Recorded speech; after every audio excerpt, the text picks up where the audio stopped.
Nous connaissons désormais les deux candidats qualifiés pour le second tour, Emmanuel Macron et Marine Le Pen. Pour autant, nous nous trouvons face à un choix inacceptable, celui de Marine Le Pen. Inacceptable par les valeurs qu'elle porte, inacceptable par les solutions dangereuses qu'elle prétend apporter aux maux dont souffre notre pays. Derrière le maquillage de discours trompeurs, elle ne propose que des illusions pernicieuses dont l'histoire a trop retenu les conséquences autoritaires, toujours désastreuses. Notre pays a besoin de rétablir sa cohésion sociale. L'exigence d'équité et de protection sont enracinées dans la culture française. Or, des mutations économiques et technologiques inéluctables appellent en termes nouveaux une réponse à cette aspiration légitime.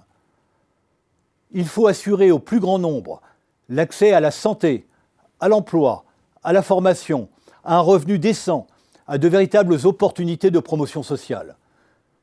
Le sentiment de déclassement et de délaissement dont souffrent de nombreux concitoyens, certaines villes et parfois des régions entières, ne peut pas perdurer. Pour autant, ce sont les entreprises et l'initiative privée qui sont au cœur de la création des richesses et des emplois.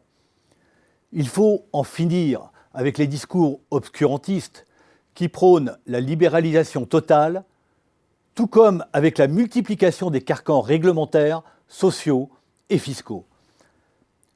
Il faut non seulement libérer la création de richesses, mais aussi en améliorer la répartition.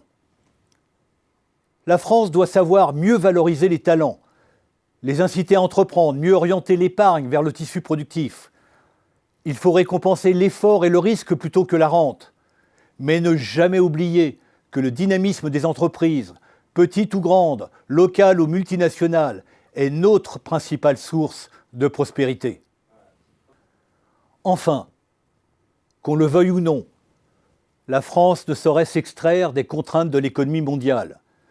Nous sommes imprégnés par des décennies de libéralisation des marchés, de financiarisation dans un cadre mondialisé.